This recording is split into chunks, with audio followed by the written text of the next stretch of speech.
Hello, ನಮಸ್ತೆ ಎಲ್ರಿಗೂ. ಹೇಗಿದ್ರೆ ಎಲ್ಲ? ತುಂಬಾ ದಿನದಿಂದ ತುಂಬಾ ಜನ ರಿಕ್ವೆಸ್ಟ್ ಮಾಡ್ಕೊಂಡಿರುವಂಥ ಒಂದು ವೀಡಿಯೋನ ನಾನು ಇವತ್ತು ಮಾಡ್ತಾ ಇದ್ದೀನಿ.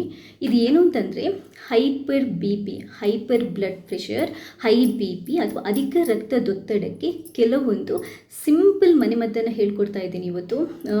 ತುಂಬ ದಿನದಿಂದ ತುಂಬ ಜನ ಕೇಳ್ತಾ ಇದ್ರು, ಬಟ್ ನಾನೊಂದು ಸ್ವಲ್ಪ ರಿಸರ್ಚ್ ಮಾಡಬೇಕಿತ್ತು, ಅದಕ್ಕೋಸ್ಕರ ಟೈಮ್ ತಗೊಂಡೆ. ಯಾಕೆ ಈ ಬಿ ಪಿ ಜಾಸ್ತಿ ಆಗುತ್ತೆ, ರಕ್ತದೊತ್ತಡ ಅಧಿಕ ಆಗುತ್ತೆ ಅಂತಂದರೆ ಎರಡೇ ರೀಸನ್ಗೆ. ಒಂದು, ನಮ್ಮ ಫುಡ್ ಸಿಸ್ಟಮ್, ಅಂದರೆ ನಾವೇನು ತಿಂತೀವೋ ಅದರ ಮೇಲೆ ಹೋಗುತ್ತೆ. ಇನ್ನೊಂದು ಏನು ಅಂತಂದರೆ ನಮ್ಮ ಲೈಫ್ ಸ್ಟೈಲು. ನಾವು ಸೋಡಿಯಂ ಜಾಸ್ತಿ ಇರುವಂಥ ಆಹಾರನ ಜಾಸ್ತಿ ತಗೊಂಡು ಸ್ಮೋಕಿಂಗ್, ಡ್ರಿಂಕ್ಸ್ ಎಲ್ಲ ಮಾಡ್ತಾಯಿದ್ರೆ ಆಟೋಮೆಟಿಕ್ಕಾಗಿ ಬಿ ಪಿ ಜಾಸ್ತಿ ಆಗುತ್ತೆ. ಅಧಿಕ ಒತ್ತಡ ಇಟ್ಕೊಂಡು ಕೆಲಸ ಮಾಡೋದು, ಟೆನ್ಷನ್ ಮಾಡ್ಕೊಳ್ಳೋದು, ಸುಮ್ಮನೆ ಅಂದರೆ ನಿದ್ದೆ ಕೆಡೋದು, ಈ ಥರ ನಮ್ಮದು ಲೈಫ್ ಸ್ಟೈಲ್, ಎಕ್ಸಸೈಸ್ ಮಾಡದೇ ಇರೋದು, ಒಂದು ಚೂರು ಬಾಡಿಗೆ ಮೂವ್ಮೆಂಟ್ ಕೊಡದೇ ಇರೋದು, ಇದರೆಲ್ಲದರಿಂದ ಬಿ ಪಿ ಜಾಸ್ತಿ ಆಗುತ್ತೆ. ಒಂದ್ಸರಿ ಜಾಸ್ತಿ ಆದರೆ ಕಂಟ್ರೋಲ್ ಮಾಡೋದು ತುಂಬಾ ಕಷ್ಟ. ಬಟ್ ಆಗೋದೇ ಇಲ್ಲ ಅನ್ನುವಂಥದ್ದು ಏನೂ ಇಲ್ಲ. ಕರೆಕ್ಟಾಗಿ ಮೆಡಿಕೇಷನನ್ನು ತಗೊಂಡು ಕೆಲವೊಂದು ಒಳ್ಳೆಯ ಲೈಫ್ ಸ್ಟೈಲನ್ನು ಫಾಲೋ ಮಾಡಿಕೊಂಡು ಕೆಲವೊಂದು ಹೋಮ್ ರೆಮಿಡೀಸ್ನ ಮಾಡ್ತಾ ಹೋದರೆ ಖಂಡಿತವಾಗ್ಲೂ ಬಿ ಪಿ ಕಂಟ್ರೋಲ್ಗೆ ಬರುತ್ತೆ. ಇವತ್ತು ಅಂಥದ್ದೇ ಸಿಂಪಲ್ ಆಗಿರುವಂಥ ಕೆಲವು ಹೋಮ್ ರೆಮಿಡಿನ, ಮನೆಮದ್ದನ್ನು ನಾನು ಹೇಳ್ಕೊಡ್ತಾ ಇದ್ದೇನೆ, ಮಾಡಿ ತೋರಿಸ್ತಾ ಇಲ್ಲ. ಯಾಕಂತಂದರೆ ಎಲ್ಲದು ತುಂಬಾ ಸಿಂಪಲ್ ಆಗಿದೆ. ಒಂದು 5 ಟಿಪ್ಸ್ ಇದೆ, 1 ಬೈ 1 ಹೇಳ್ತಾ ಹೋಗ್ತೀನಿ, ನೀವು ನೋಟ್ ಮಾಡ್ಕೊತಾ ಹೋಗಿ. ಮೊದಲನೆಯದು ತುಂಬಾ ಸಿಂಪಲ್ ಆಗಿರುವಂಥ ಒಂದು ಮನೆಮದ್ದು. ಇದು ನಿಮ್ಮೆಲ್ಲರ ಮನೆಯಲ್ಲಿರುತ್ತೆ. ಏನಂತಂದರೆ ಕೊತ್ತಂಬರಿ ಸೊಪ್ಪು ಇರುತ್ತಲ್ವ, ಕೊತ್ತಂಬರಿ ಸೊಪ್ಪನ್ನು ದಿನ, ಹಸಿ ಕೊತ್ತಂಬರಿ ಸೊಪ್ಪನ್ನು ನೀಟಾಗಿ ತೊಳೆದ್ಬಿಟ್ಟು ಒಂದು ಸ್ವಲ್ಪನೇ ದಿನ ಹಸಿ ತಿಂತ ಬರೋದು. ಅಂದರೆ ತಿನ್ನೋದಂದರೆ ಅದನ್ನ ಜಗ್ಗಿದು ಬಿಟ್ಟು ರಸನ ನಾವು ಚೀವ್ ಮಾಡ್ತೀವಲ್ವ, ಆ ಥರ ತಿಂತ ಬರಬೇಕು. ಕೊತ್ತಂಬರಿ ಸೊಪ್ಪಲ್ಲಿ ದೇಹದಲ್ಲಿರುವಂಥ ಸೋಡಿಯಮನ್ನು ಕಮ್ಮಿ ಮಾಡುವಂಥ ಅಂಶ ಇರುತ್ತೆ. ನಮ್ಮ ಹೈಪರ್ ಟೆನ್ಷನ್ ಇರುತ್ತಲ್ವ, ಅದನ್ನ ಕಮ್ಮಿ ಮಾಡುವಂಥ ಅಂಶ ತುಂಬ ಇರುತ್ತೆ. ಆದ್ದರಿಂದ ದಿನ ಕೊತ್ತಂಬರಿ ಸೊಪ್ಪನ್ನು ತಿಂತ ಬರೋದ್ರಿಂದ ಬಿ ಪಿ ಸಾಮಾನ್ಯವಾಗಿ ಕಂಟ್ರೋಲ್ಗೆ ಬರುತ್ತೆ, ದಿನ ಹೋಗ್ತಾ ಇದ್ದಂಗೆ ಕಂಟ್ರೋಲ್ಗೆ ಬರುತ್ತೆ. ಎರಡನೇದು ತುಂಬಾ ಸುಲಭ ಇರುವಂತಹ ನ್ಯಾಚುರಲ್ ಆಗಿರುವಂತಹ ಮನೆಮದ್ದು ಏನು ಅಂತಂದರೆ ಆ್ಯಪಲ್ ಸೈಡರ್ ವೆನಿಗರ್ ಅಂತ ಬರುತ್ತೆ.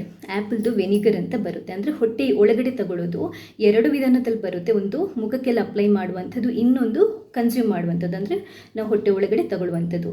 ಹೊಟ್ಟೆ ಒಳಗಡೆ ತಗೊಳ್ಳುವಂತಹ ಆ್ಯಪಲ್ ಸೈಡರ್ ವೆನಿಗರ್ ನಿಮಗೆ ಯಾವುದೇ ಮೆಡಿಕಲ್ ಶಾಪ್ಗಳಲ್ಲಿ ಸಿಗುತ್ತೆ. ನೀವು ಇದನ್ನ ತಗೊಂಬಂದುಬಿಟ್ಟು 2 ಟೇಬಲ್ ಸ್ಪೂನಷ್ಟು ಆ್ಯಪಲ್ ಸೈಡರ್ ವೆನಿಗರನ್ನು ಬೆಳಿಗ್ಗೆ ಖಾಲಿ ಹೊಟ್ಟೆಗೆ ಸ್ವಲ್ಪ ಉಗುರು ಬೆಚ್ಚಗಿನ ನೀರಿಗೆ 2 ಟೇಬಲ್ ಸ್ಪೂನಷ್ಟು ಆ್ಯಪಲ್ ಸೈಡರ್ ವೆನಿಗರನ್ನು ಹಾಕಿ ದಿನ ಕುಡಿತಾ ಬರಬೇಕು.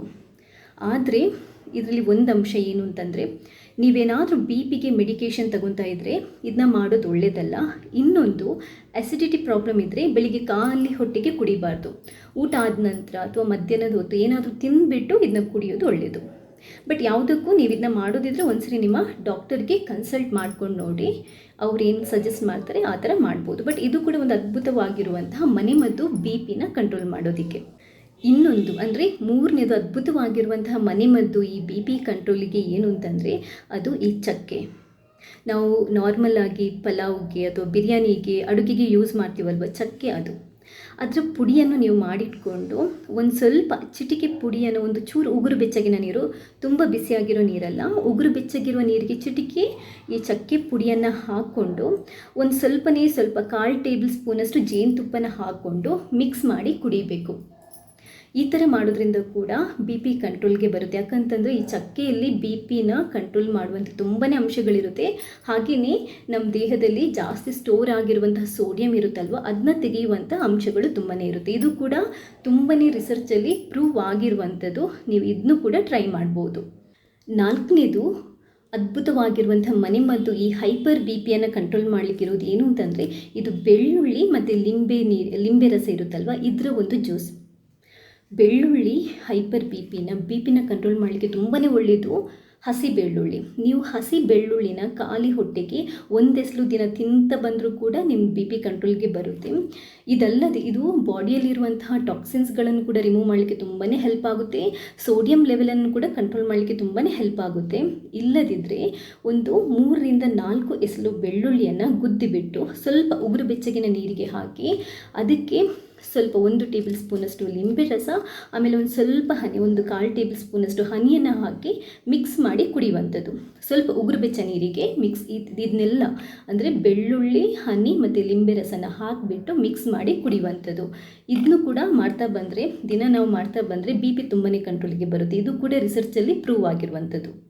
5ನೇದು ಅದ್ಭುತವಾಗಿರುವಂಥ ತುಂಬಾ ಸುಲಭವಾಗಿರುವಂಥ ಮನೆಮದ್ದು ಏನು ಅಂತಂದರೆ ಹಸಿ ನೀರುಳ್ಳಿ. ಹಸಿ ನೀರುಳ್ಳಿ ತಿನ್ನೋದನ್ನು ಸ್ವಲ್ಪ ನಾವು ಜಾಸ್ತಿ ಮಾಡ್ಕೋಬೇಕು. ಯೂಶ್ವಲ್ ಆಗಿ ಎಲ್ಲರೂ ಅಡುಗೆಗೆ ನೀರುಳ್ಳಿ ಹಾಕ್ತೀರ, ಬಟ್ ಬೇಯಿಸಿದಂಥ ನೀರುಳ್ಳಿ ಅಲ್ಲ, ಹಸಿ ನೀರುಳ್ಳಿನ ಸಲಾಡಿಗೆ ಅಥವಾ ಹಾಗೆಯೇ ಕಟ್ ಮಾಡಿಕೊಂಡು ತಿನ್ಬೋದು. ಹಸಿ ನೀರುಳ್ಳಿ ಕೂಡ BPನ ಕಂಟ್ರೋಲ್ ಮಾಡಲಿಕ್ಕೆ ತುಂಬಾ ಒಳ್ಳೆಯದು. ಈ 5ರಲ್ಲಿ ನೀವು ಯಾವುದಾದ್ರೂ ಒಂದು ಸರಿ ಫಾಲೋ ಮಾಡ್ಬೋದು, ಎಲ್ಲದನ್ನು ಒಟ್ಟಿಗೆ ಫಾಲೋ ಮಾಡುವಂಥದ್ದಲ್ಲ. ಇನ್ನೊಂದು ಏನು ಅಂತಂದರೆ, ನೀವು ರೆಗ್ಯುಲರ್ ಆಗಿ ನಿಮ್ಮ BPನ ಚೆಕ್ ಮಾಡ್ತಾ ಇರಬೇಕು.